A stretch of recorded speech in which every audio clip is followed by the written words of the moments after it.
You're listening to the Political Risk Podcast, the pod where risk, insurance, and geopolitics mix.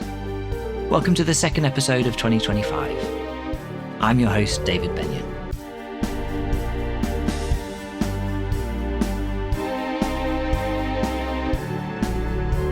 My guest is Srdjan Todorovic, Head of Political Violence and Hostile Environment Solutions at Allianz Commercial. We're going to talk through the Allianz Risk Barometer, which Srdjan has been involved in. He's particularly well placed to provide commentary. Geopolitics pops up everywhere within the report as a sort of leitmotif throughout the risk barometer, from obvious perils like war, terrorism and cyber attacks, to managing business interruption and supply chain risks, or threats posed by government tariffs and protectionism. As a leader within the political violence line of business for a large insurer, Srdjan's job involves managing the underwriting of these risks. He's a participant in this line of business, so it's very much within his role at Allianz to help the insurer and its commercial clients to navigate this volatile, incendiary risk environment. And only a few weeks into 2025, I think that anybody who disagrees with those adjectives for the current risk landscape clearly isn't watching the news headlines. Right, well, that's enough for me. Let's get into the interview. So, Srdjan, firstly, thanks for joining me. Great to have you on the pod. Thanks for having me, Dave. We're here to talk about the Allianz Risk Barometer, identifying the major business risks for 2025. It's a great report. I think it's a really kind of useful walkthrough of obviously not just geopolitical risks, but across the risk landscape. And I want to discuss a handful of the risks that appear prominently in the barometer. We can't get through all 10. I don't think it'd be wise because of our subject matter for this pod. But particularly this being the Political Risk Podcast, to discuss geopolitics as something of a leitmotif throughout the report. So it appears in its own right in there, but there's also a lot of interplay throughout the report. It's kind of a repetitive theme, I would say, with a bunch of the other risks in there. Absolutely, yeah. I mean, as you stated, it's top 10 risks reported in the report, and there is absolutely a common theme across the others in the rating. You can look at cyber, and one of the top concerns around cyber is the attacks on infrastructure, potentially. You can look at climate change or microeconomic developments, and you'll understand that what's driving these is the political climate and potentially protests around or changing of governmental policy. So a lot of it feeds into, as you suggested, the political risk and violence space. Further to that, you talk about changes in legislation, regulation. We saw in the last 12 months, even further, actually going back to the French pension reforms, you can see how this impacts the political violence and political risk space. So yeah, 100% it features prominently across a number of those topics. This time of year, this is not the only report of this nature that comes out. There's a World Economic Forum report the other day, and I saw one just from AMEC the other day too, all of which feature geopolitics. Yeah, I saw the AMEC report as well, and it mentions geopolitics as a number one concern. And I think that reflects well what our survey and report has highlighted.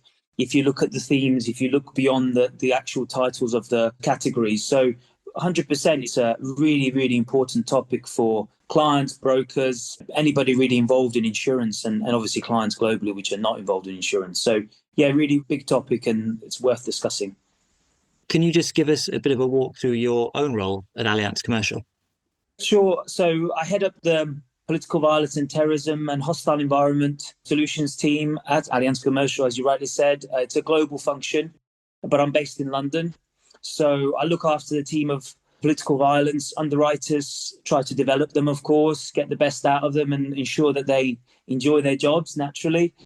Day-to-day running of the portfolio, which includes things like the referrals as well as when needed, I attend client and broker meetings. So all the traditional underwriting roles that you may associate with it. My role is, business planning, setting strategy and appetite, of course, for our portfolio, because as we will no doubt discuss, it does change monthly, I would say. And then further to that, I deal with reinsurance, portfolio management and steering, as well as looking at the bigger concern that Allianz has around perils such as strikes, riots, civil commotion and war. So there's an element of consultancy, I suppose, within Allianz Commercial as well for me. So it's quite varied as well for me. So it's quite varied. Amazing. I mean, not only are you an authority in terms of analysis, but you're actually in the business. You're doing it as part of that frontline underwriting within the business? Yeah, it's one of the most important things I would say I do is take the referrals, and I do underwrite some of our clients still. Whether I have time going forward, because there's a lot of things keeping us busy, is a different conversation, but absolutely enjoy it. And I think it's so important for somebody in, let's say, a management position, is that they need to be aware of what's going on in the trenches, so to speak, because of course, the rating environment is important, the type of coverages we give is important, and actually the dynamics of what's going on around the world is, fundamental, and actually will help me develop underwriters. I've been in market since 2008, 2007, so it does give me the extra edge of maybe seeing a wider picture than maybe some of my junior underwriters. And the report, is that your creation? No, it definitely precedes me. It's a report run by our marketing and distribution team as well as our content teams. It's been running since 2012, and year on year, there's a big increase in respondents and responses. And we're looking to grow that, of course, going forward, especially with changes within Allianz itself, which is going to help this. But yeah, my job when the report is sent out is to promote it, of course, in the survey, and then further to that, move away and assess the results that we see. So maybe provide some insight as well as the interpretation of results. So trying to spot trends in the data and patterns, whether they meet my expectations or surprise me. And then naturally, because it is our clients and partners and brokers and industry experts answering these questions, I want to hear what they've got to say and what concerns they have, because it will absolutely shape the offering that we can give and want to give to clients. Obviously, we want to get in and talk about some of the risks in depth. But before we do that, can you just run through the 10 top risks of the report? So cyber is number one, and it's been number one for a number of years. BI has been number two for a number of years as well. Nat Cat is 3. Changes in legislations and regulations is number 4. Climate change is number 5. Fire and explosion, number 6. Macroeconomic developments is number 7. Market developments is number 8. Political risk and political violence is number 9, and that's moved down slightly from number 8 last year. And then new technologies is number 10. So those are the top 10 themes and risks in the Risk Barometer. And as we've already said, I think geopolitics is present in many of those 10. So let's get on to talking about one of them, which certainly has a geopolitical edge to it. And it's the top one, cyber. When asked which cyber exposures concern your company most, data breaches predictably was a top concern. And there were also things like malware, supplier outages, and that obviously links to your BI topic in there too, email frauds, that sort of thing. But it's the second ranked concern that interests me, which is cyber attacks on critical infrastructure and physical assets. So that was the second ranked answer, with 57% of respondents listing it as one of their 3 uppermost cyber concerns. So let's focus on that one in particular. Do you expect that to correlate to geopolitical risk rather than just say, criminality, cyber writ large? My view is that it directly correlates to the geopolitical environment that we're in currently. If you look back over our surveys, it probably won't surprise you, but in 2022, 2023, it wasn't even featured as an answer in cyber in the top. So I think it tells you everything. And last year, it came in at 53% of respondents saying that attacks on critical infrastructure is something that they're worried about. So I don't think it would surprise you that what's going on globally, geopolitically, is directly linked to the responses from the survey in this regard. So it's usually an exclusion in the political violence and terrorism policies. And we can, of course, spend time talking about it and the risk increasing, but often it's not covered in the standard policies that we offer. But the concern of mine is that no line of business is really taking ownership of the changes that we're seeing and the risks that our clients are facing. And I think that's something that we've got to talk about across lines of business within our industry. Also, just as a side point, I actually spoke to the global head of cyber risk consulting, Rishi, at Allianz. He joined at a similar time to me in 2015 approximately. And we talked a bit about the cyber risk because it was an emerging topic back in 2015. And we, as a market, were concerned about ISIS in particular and whether they had the capability of mounting such an attack. Ultimately, his response was that actually the PD and the BI risk from cyber, from these organizations and terror groups, is quite remote and limited. He didn't exclude it, of course, and he did say it could happen, but he highlighted how difficult attacks on critical infrastructure would be. And inflicting a successful one is even harder. So you've got a number of IT challenges, of course, but then you also have a number of manual overrides to protect such infrastructure.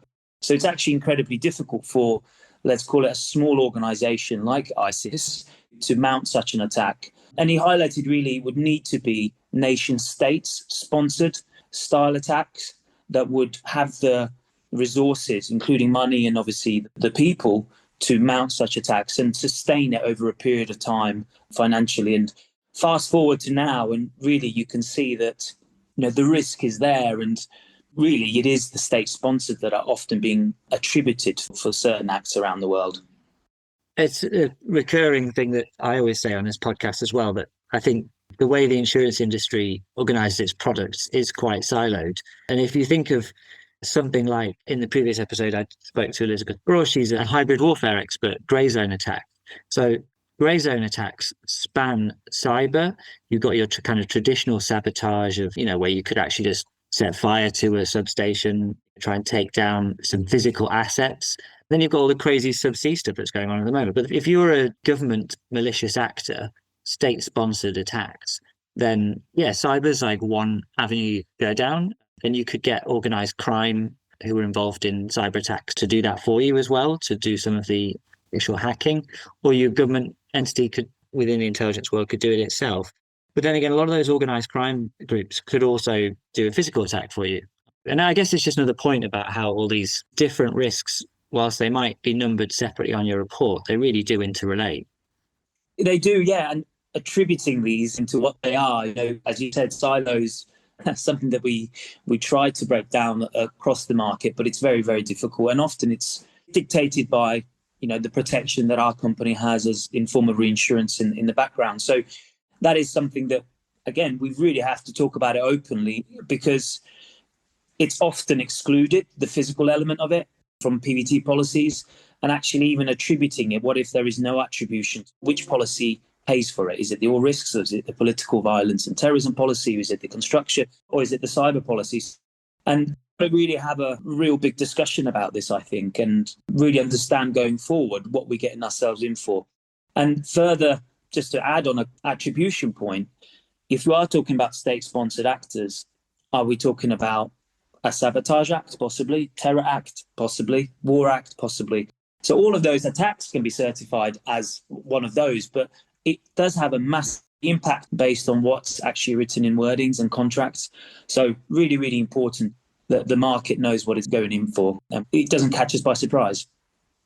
In the name of being sort of holistic and not particularly siloed, we're already talking about business interruption, really. So it's a natural segue into talking about that part of the report too, which is your second ranked risk in there. And it's obviously something you said it's stayed in the top rankings in previous years too.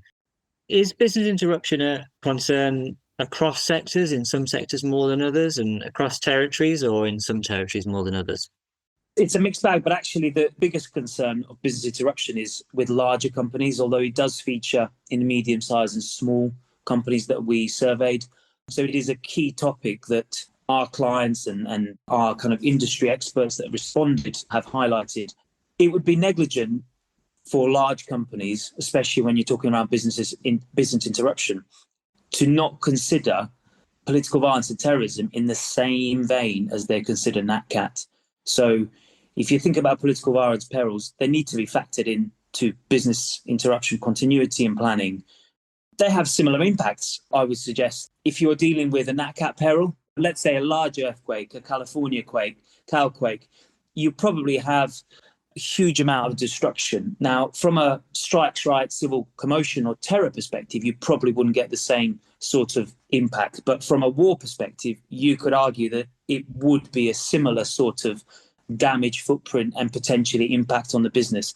Because if you have a large earthquake, same as if you have a war-style event, the impact will be felt for longer and it would be deeper. So there is a need to consider the type of risks that a company faces in a locality and to assess really like what do we need to do to ensure survival and our business interruption is impacted or not impacted as much as possible.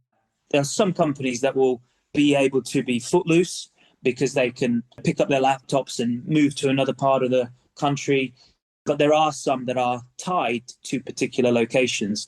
And for me, that then impacts the kind of business interruption that they will have or they're facing. So for multinationals, let's say, how do you expect them to change their strategies, if they do, to harden themselves to business interruption risk related to geopolitics? And as you say, they should maybe think about it in the same way, but does it require a different response than to other sorts of causes of BI like nat cats? If you're talking about strikes, riots, civil commotion events or terror events or some sort of smaller scale events, I think having those, for example, physical prevention and barriers, let's say, will be important. So I'm talking things like bollards, access points, walls around premises, bomb-proof glass. These are all things that would reduce the risk to the premises. But if you are talking about a war-style situation, well, actually, none of those will particularly do the job. So you've got to really plan other types of contingencies. And some of them, for larger companies, let's say, would be like nearshoring, friendshoring, diversifying your suppliers as well as customers potentially. So those are the things that I would consider as important responses for PBT causes. Do you observe trends like friendshoring and shifting from just in time to just in case for supply chains? Do you observe things like that across the globe, or is that sort of hitting certain regions and territories more than others? We can't see everything, naturally. We don't insure everything, but certainly for some of our clients in these key critical infrastructures, we do see changes in where they're operating and what they're doing. And you may see that specifically around the kind of semiconductor sector. There is a new construction projects around the world resulting from the potential impact that a war in Asia may have, or war in Taiwan. So this is something that's certainly easy to observe. Whatever you call it, whether you call it nearshoring or friendshoring or contingency planning, there's certainly a move by some industries and companies to diversify their footprint. And we see that through, for example, the number of countries that our average client has exposed on a particular schedule. And that is certainly increasing. And obviously, this is a challenge for our own aggregates, but it's something that we've really have observed in the kind of changing environment that we're in at the moment. But, also to consider some of it is done out of choice, I would suggest. Companies are moving into new markets, and this is as a result of demand. But some of it is done out of necessity because it is a survival mechanism that they need to move to potentially negate future events. So I would say looking ahead, there's no doubt that conversations would also be had around tariffs, and especially if there's trading around the US. So these are the types of things that we will have to consider going forward. Let's focus on sabotage, because I think sabotage as a business interruption threat is something that's going to be a recurring theme this year. Everything from the maritime subsea cable suspected sabotage incidents that we've already seen to that, as I've already mentioned, examples where there may be organised crime get involved and you're going to see attacks on land, or you might see cyber or whatever. It seems like for this year, it could have pretty broad applications. Are you looking at Russian sabotage operations against critical infrastructure as a big threat? Definitely. I think regardless if the war in Ukraine continues or ends, I think the sabotage cat is out of the bag, so to speak, because I would say that even in peacetime going forward, this is a new front where competing states, it's not just necessarily Russia, will be taking part in. And I think we would be deluded probably if we didn't think that it was all countries and all blocks choosing targets and planning acts on each other, especially on that critical infrastructure, because it could be the difference between future victory or defeat in a particular conflict. So I would certainly say that the risk of sabotage targeting critical infrastructure is something that we as a market are going to have to be facing for a number of years going forward. And that's regardless of any peace treaties that are signed in the next 12 months or not. So yeah, really big topic. We talk about it probably on a weekly basis when we see risks, and we talk about it as a is this a critical infrastructure? Is it not? What's the chance of sabotage? Because it was often a peril that was blindly given within our policies, essentially. But it's really now coming to the fore, and again, important to really understand the risk going forward.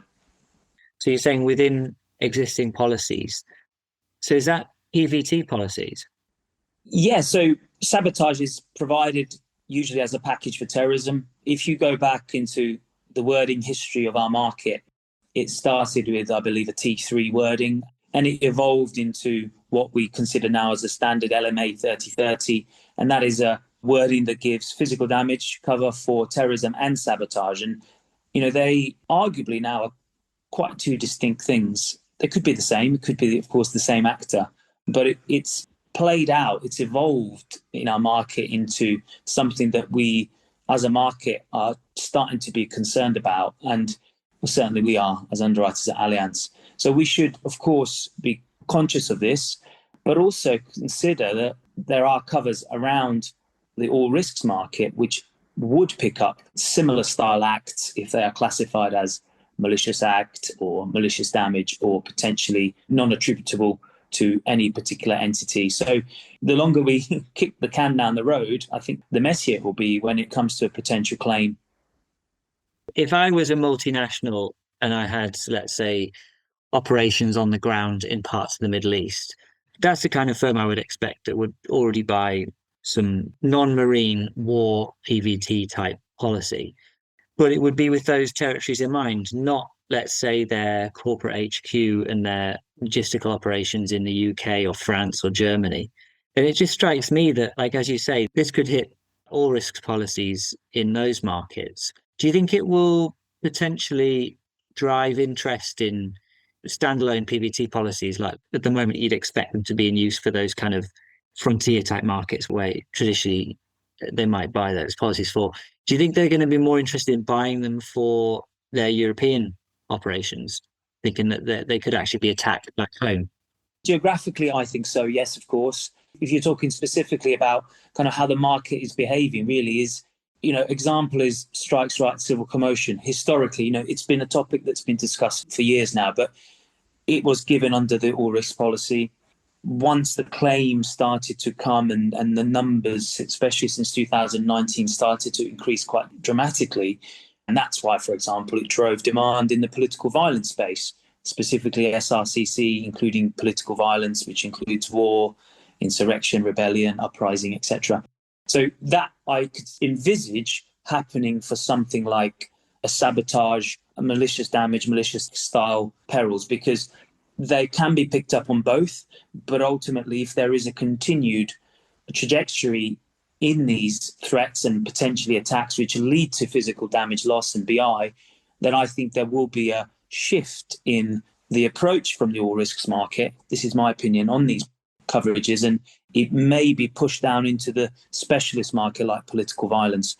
Naturally, once you do that, you do reduce capacity, available capacity for the coverage, and therefore that will impact in actually the limits that the market can supply for clients. Would you just give a bit of an intro to where political risk and political violence under that banner appear in the report? Yeah, for sure. So yeah, it is ranked number 9 this year overall. But if you break down the responses in terms of regions, what we've realized is that, in Europe, for example, so the responses that we received from Europe, it's ranked at number 7 compared to number 9 globally. We've seen that position rise up from 10 in 2024. So you can clearly see where some of the concern lies. If you actually go a little bit deeper into the responses from European partners and clients, etc., you will see that they highlight war as the main concern that they have, followed reasonably closely by acts of terrorism and sabotage and civil unrest and riots. So these are the responses from Europe. In Americas, it's ranked at number 10, and it's dropped down a little bit from number 9. And this may be because it crossed over past the US election potentially in terms of the responses. But if you look further into the Americas responses, which is North America as well as the LATAM countries, you're talking specifically about civil unrest. And if you go on the opposite end of the spectrum, war is the least concern for these clients in the Americas. And then looking a little bit at Africa and the Middle East, this is something that I was pleasantly surprised, but strikes, civil commotion and unrest and riots was featured as the highest risk concern for these clients. And of course, we need to probably delve deeper to understand if it's the Middle East or Africa in particular, but it just shows the kind of concerns that they have. And Asia and the Pacific, war was the highest concern for them. And that's closely followed by civil unrest and then terrorism and sabotage. So, yeah, it's varied. You can see that. So, interesting set of results. Let's take a look at Asia Pac for a moment. So, because it strikes me, we're 3 weeks into 2025, and the sheer volume of stuff coming out of Washington, D.C., all these executive orders, and the geopolitical ramifications are just too many to get your head around right now. And it seems to me that, especially when we talk about looking at the barometer from one year to the next and whether things might slip down the rankings or go up slightly, like there's so much stuff in flux. Just looking at like the Middle East, there's like a tenuous ceasefire at the moment. So you could optimistically say, oh, maybe there's, the risk has gone down slightly of escalation in the Middle East. And some people think the Russia-Ukraine war may end up with peace this year. Great. That's, of course, some cautious optimism. Last year was the year of elections. It didn't quite come to pass in an SRCC context the way it might have. My point in saying all of this is not to dig into any one of those individual things, but just to say that there's so much geopolitical influx. It seems constant. So I guess that's what I get out of hearing you say the very different perils within this overall topic in the report. And yeah, maybe Asia Pac is that one where it's actually a bit more constant, because there is this looming threat of a conflict over Taiwan. Is that something that's just kind of constant? We expect it to stay a major concern in the next several years? Yeah, of course, that has been constant for a number of years, and it really wouldn't surprise anybody if, rhetoric turned to direct action. You can certainly see that there is a build-up of it, and considering obviously the importance that Taiwan has for the semiconductor production, it's a huge economic concern, but also there is political interest around this as well. So really, really important. But yeah, you're so right to say that there is so much flux. I was thinking about kind of the early days of political violence, and actually I almost compared it to the first 6 or 7 years of being in the market, of being in like a hamster wheel, just constant basic renewals, terrorism renewals, not a lot happening in terms of geopolitics. And really the last 7 or 8 years, you can go obviously back to the Arab Spring. There's so much change. There is so much change, and it's covering all of the perils that political violence and terrorism market covers. And then going further into this year, you can talk a lot about the political risk element and the potential impact that the Trump presidency may have on the world. So really, really is. But if you go back into the Asia-Pac region, you have that constant, but then you also have this, I suppose, emerging risk of, potential conflict between China and the Philippines around access and ownership of the South China Sea, as well as other flashpoints. So there's a real moving beast in the market around this. And it's, I would say, as a team leader in this and trying to kind of set strategy, is that just be constant, don't flip-flop. And this is something that certainly Allianz has tried to do from a perspective. And as a global insurer for political violence and terrorism, it's paramount that we see the warning signs, but we also cannot abandon clients for the cover that they need. And we have to obviously price properly, and the clients have to understand that there is a price for Taiwanese war aggregates, but the cover is still there and it's fit for purpose for potentially what they might need it for. So yeah, lots going on, lots to consider. But yeah, China and Taiwan has been a constant for a long time. We've already touched on SRCC, civil unrest. It's in there, and obviously it's a domestic threat alongside terrorism, sabotage. And I think in the report, it's described as a new entry for smaller firms. Is this something that smaller businesses are more concerned about now? And where geographically? Is this more of a concern if you're in, let's say, Western Europe? You're quite right to identify a lot of the SRCC risk tends to be a domestic threat. And if you look at the responses that we've had from smaller but also mid-corp size clients, they do rate civil unrest as, an important concern of theirs. And there are concerns in Europe, for example, around SRCC, but it's not the main topic. I think there are other topics that concern clients in for example, in Western Europe and Europe generally. But I would say that for smaller companies, because they have that more regional or single country footprint, and the fact that the riot, civil commotion peril has really, really increased in frequency and severity, these are the things that are starting to concern them, whether it's access to roads, access to bridges, access to airports, whatever it may be, getting suppliers to deliver to them. Those are the types of things that smaller companies can be impacted on. And they have less chance to diversify because sometimes they don't have the resources to do so. They don't have a risk management department to be sourcing new suppliers and potentially customers as well. So this is something that smaller firms are absolutely concerned about. And it has a lot to do with that domestic threat of SRCC.